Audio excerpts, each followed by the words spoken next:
अवाम की मोहब्बत मौरूसियत नहीं जमहूरियत होती है। अगर ऐसा है तो पार्टी कायद की बेटी बनकर पार्टी में आला ओहदे रखने, अपने से सीनियर रहनुमाओं के हकूक़ को पामाल करने और कोई सरकारी ओहदा ना रखते हुए भी कार्य सरकार में मुदाखलत को क्या कहते हैं?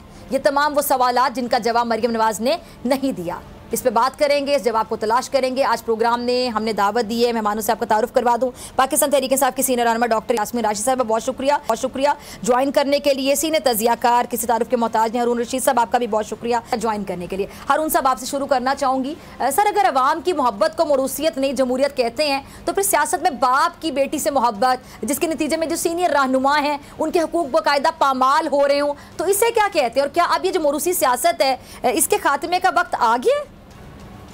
वो तो अवाम की मोहब्बत क्या, वो तो क्लीशे है ना।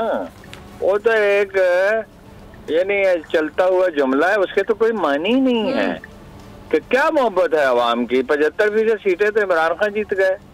एस्टैब्लिशमेंट की हमायत, वसाइल की फरावानी, दूसरी तमाम 10-12 सियासी जमातों की हमायत और 75% सीटें इमरान खान जीत गए। अवाम की मोहब्बत कहाँ है? ये तो वो फिक्रे हैं जो दो ज़हनी कुली उन्होंने रखे हुए हैं, सब जानते हैं।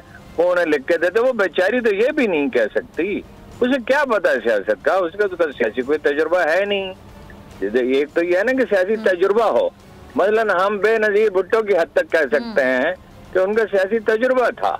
उन्होंने जेल काटी, उन्होंने लिखा, उन्होंने पढ़ा, उन्होंने जिलावतनी बर्दाश्त की। आप उनकी सियासत से इत्तफाक करें, इख्तलाफ करें, उसकी एक लंबी स्ट्रगल थी। तरजीह हम उसको भी नहीं देते कि हमेशा औलाद, लेकिन ये कि बहरहाल आप उनकी लियाकत पे बारे में नहीं कह सकते, बहुत सी चीजों पे इख्तलाफ हो सकता है। तो इनका क्या तजुर्बा है? एट द एज ऑफ 50 उनको 100 अरब रुपए पेश किए गए, वो लोग भूल ही गए हैं। 100 अरब रुपए उनको दिए गए थे, एक फंड बनाया गया था, वो तो अदालत ने रोक दिया था। तकरीबन 5 साल हुए या 5 साल से कुछ ज्यादा हुआ। अच्छा, तो अवाम की मोहब्बत का क्या सबूत है? आपने कोई इलेक्शन लड़ा है, जीता है? आपने तो गिलगित बल्तिस्तान की कैंपेन की, वहां भी नतीजा ही निकला।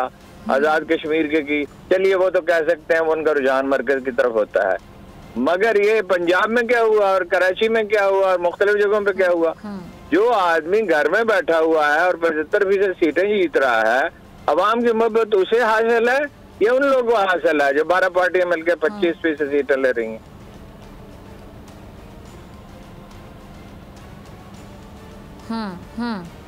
ठीक है। डॉक्टर यास्मीन राशिद साहब, आपने हारून रशीद साहब को भी सुना।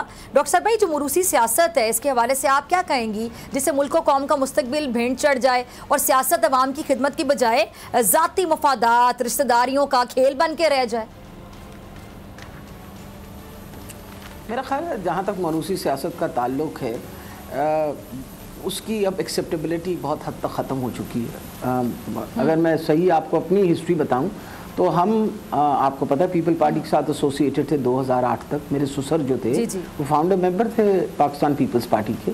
बीबी ने बड़ी स्ट्रगल की। बीबी और इसके स्ट्रगल में ज़मीन आसमान का फ़र्क है। उनके वालिद साहब फांसी लगा दी गई थी जब उनकी उम्र 26 साल थी।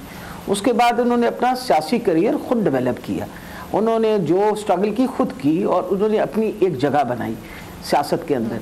लेकिन एक बात मैं आपको बता दूं, तो इन्होंने तो सियासत में कभी भी नहीं बनाई। ये तो बेचारी, आपको पता, अब्बा जान की लाडली होने की वजह से वो लड़के जो थे वो कहते थे हमने सियासत में नहीं ट्रस्ट लेना। तो अब नवाज शरीफ साहब के लिए बड़ा इम्पोर्टेंट था कि उनके वर्से में कोई ना कोई बंदा खड़ा रहे, और उन्होंने इसको मरियम को कहा कि भाई तुम मेरे साथ रहो। अगर आप देखा जाए तो इनको पॉलिटिक्स की क्या समझ है? इन्होंने कभी कोई, जिस तरह कहा है, हारना जीतना अपनी जगह होता है। कभी कोई इलेक्शन लड़ी, कभी स्टूडेंट्स यूनियन में रही, कभी इनको कुछ पता है कि सियासत की अलग बे कोको होती क्या है। ये तो इनको तो, इस बेचारी को तो बचपन से ये बताया गया कि हम हुक्मरान ख़ानदान हैं। आपको अगर ये उसकी डायलॉग याद हो तो इसने ये कहा था कि हम हुक्मरान ख़ानदान से ताल्लुक़ रखते हैं, हमें कौन बाहर निकाल सकता है। जमहूरियत के अंदर कोई हुक्मरान ख़ानदान नहीं होता। हमने इस वजह से छोड़ी थी पीपल पार्टी, जब जरदारी ने बजाय किसी पार्टी के मेंबर को सीट देने की, चेयरमैन की, उसने खुद ले ली। और इसकी वजह से पीपल पार्टी को जितना नुकसान हुआ वो शायद 2 मार्शल लॉज ने उसको नुकसान दे सका।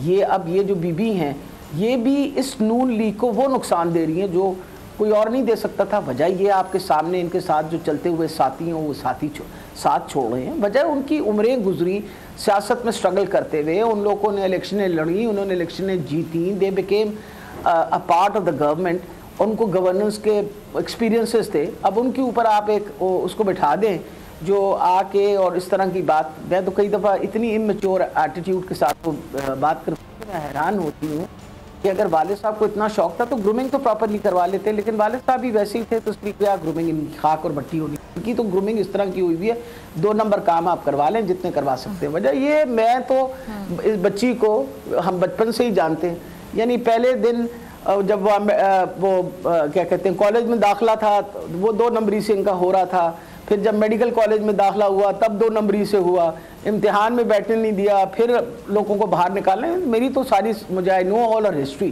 तो उस बेचारी को तो कुछ समझ नहीं है। उसको ये पता है हाँ 2 नंबर काम कैसे हो सकता है, उसके बारे में उसको बहुत अच्छी इन्फॉर्मेशन है, बिकॉज वालिद साहब ने सारी 2 नंबर काम जो है वो प्रैक्टिस किया, बेटी भी पीछे ये करती है। इस वजह से मेरा ख्याल है कि जहाँ तक मरियम नवाज़ का ताल्लुक है, शी हैज़ एब्सोल्युटली, मतलब उस तरह का उसका स्टेटस ही नहीं है। हाँ मेरा ख्याल अगर 10 साल के बाद बहुत स्ट्रगल करें, बहुत एफर्ट करें, अब्बा जान तशरीफ़ ना यहाँ लाएं, अकेली भी सड़क पर निकलें, तो फिर पता चलेगा कि एक सियासत होती क्या है, किस खेत की मूली है। ये ऐसे थोड़ी है कि घर बैठे बैठे आप हुक्मरान ख़ानदान आप करके 4 महीने आप इंग्लैंड रहें, फिर आप तशरीफ़ लाएं वापस, फिर आप यहाँ आके आम आदमी जो पाकिस्तान में रहता है उससे अपनी गुफ्तो शनीद करें और कहेंगे जी इतनी मोहब्बत है लोगों को मेरे साथ। वो अल्लाह से डरा करें, इस तरह की बातें जो है इनमें सवाए गरूर और तकब्बुर के और कुछ नहीं है। इसलिए समझा करें कि इस वक्त पाकिस्तान की आवाम एक बहुत मुश्किल वक्त से गुजर रही है, तो आपको बर्दाश्त ही नहीं कर पा रही। पूछिए जाके किसी को, जाके सड़क पे फिरे ना तो पता चले। मैं तो सड़कों पे फिरती हूँ इसलिए मुझे पता है हालात क्या जा रही।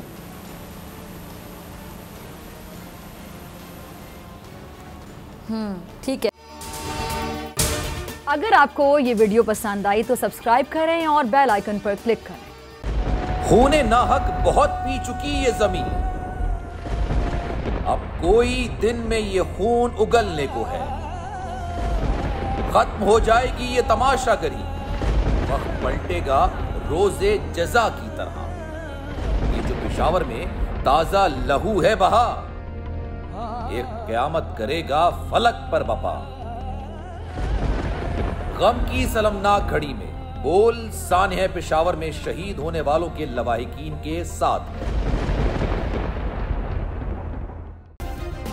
सब्सक्राइब करें और बेल दबाएं ताकि कोई खबर रह न जाए।